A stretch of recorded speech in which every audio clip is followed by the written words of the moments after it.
Hello guys, my name is Anna and I vlog daily from Ukraine since the start of brutal Russian invasion. So if you're new to the channel, you support Ukraine and you want to follow the updates from my country, please subscribe. And today I want to speak about one really dangerous precedent. Actually, I'm not sure I can call this event a precedent because it happens not once, and that is Russian weapons detonating or destroying something on the territory of a NATO country, this time in Romania. Let me give you a brief preview of what actually happened these days, and then together we will try to drive some conclusions which are very widespread inside the Ukrainian society. So, for a couple of days, Russia was extremely active in the south of Ukraine, targeting all of its cities, Mykolaiv, Dnipro, and especially Odessa. Because Russia is a terrorist state, it targets traditionally civilian infrastructure and ports and elevators, grain storages, and Odessa also celebrated its day, the day of the city, so Russian orcs decided to congratulate the city with lots of drones and missiles. For example, tonight there were sent 32 drones that caused serious destructions in the port of Izmail, Kilia. These are ports located on the river Danube and are used to transport the grain to the countries of the world. So once again, Russia reminds us it is a terrorist country. If you agree with me and you're not yet subscribed, please subscribe, share the information and help us fight the informational war, because it is an important component of future democratic victory. But I don't know why, maybe because of this trauma of Holodomor, when I see burnt Ukrainian grain and there are hundreds and thousands of tons destroyed, I feel really bad. It's just same emotional as a photo of a killed Ukrainian. This grain is like the essence of Ukraine, meant to feed people and burned by Russian orcs.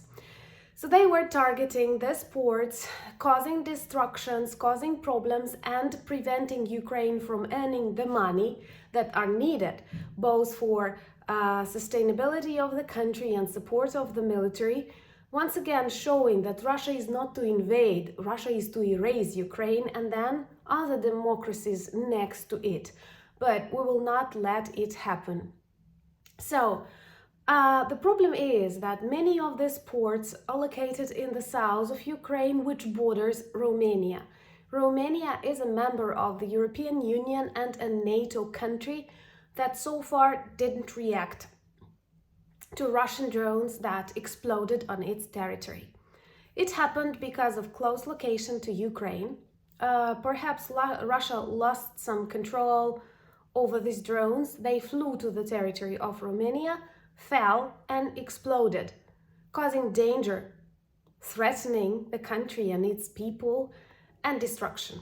Very typical for Russia.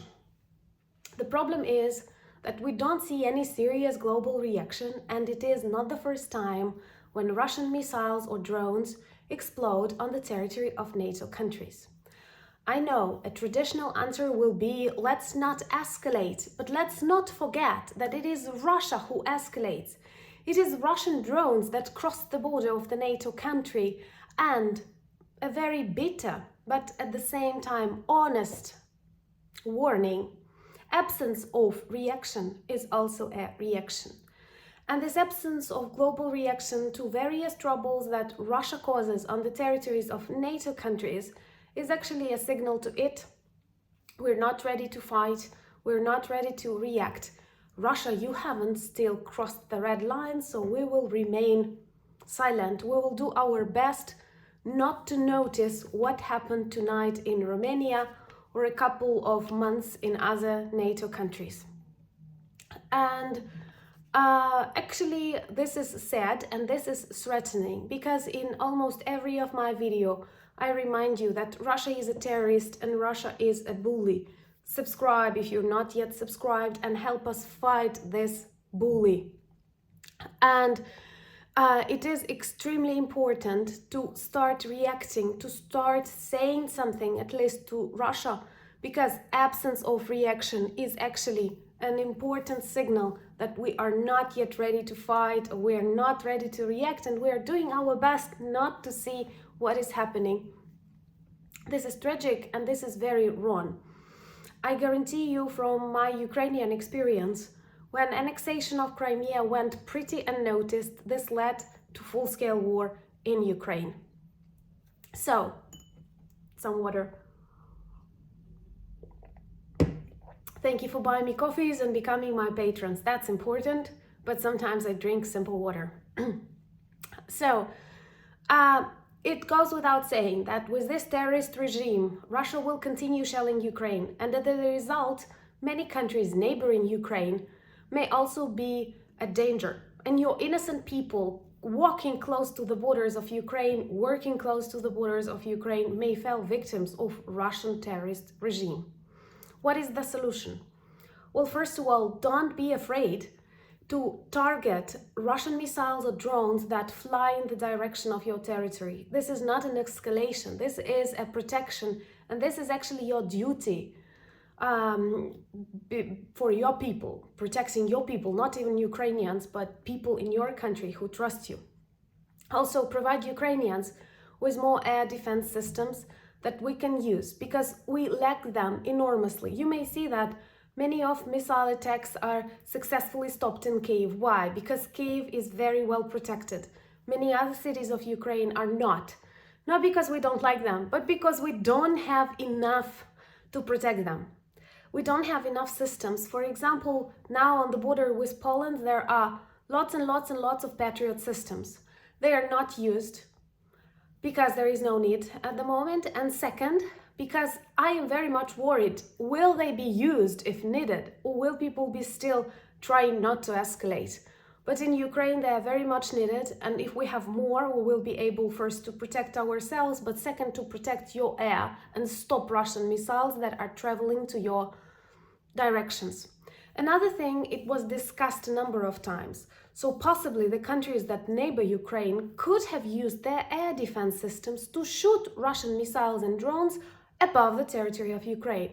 This will also not be a provocation. I am convinced. Plus, you don't understand, like living a normal life. I also was just like you are, living in my normal environment, that Russia is the country that only understands the language of power, the language of threat, the language of strength. And you think that by shooting their missile, you will provoke them. Question number one, what is their missile doing in your direction? Question number two, no. They will feel you are protecting yourself, you are strong, and Russia is actually weak, and it's a coward just as every bully. So, arm Ukraine, help us shoot their missiles and drones before they reach your territory, and don't be afraid to protect yourself, because the more you're trying not to escalate, the more Russia escalates. It only understands the language of power. And we have that power united, and we are fighting for our land, for our democracy, for our future. And I think it's totally sane and totally okay. Thank you once again for buying me coffees, becoming my patrons. Introduce yourself to our merch. There are lots of beautiful items that work as conversation starters. Subscribe to my Instagram, Twitter, and Threads. But most importantly, thank you so much for being with me, for being friends, and for your support of Ukraine, continued support. We value that a lot. Slava Ukraini!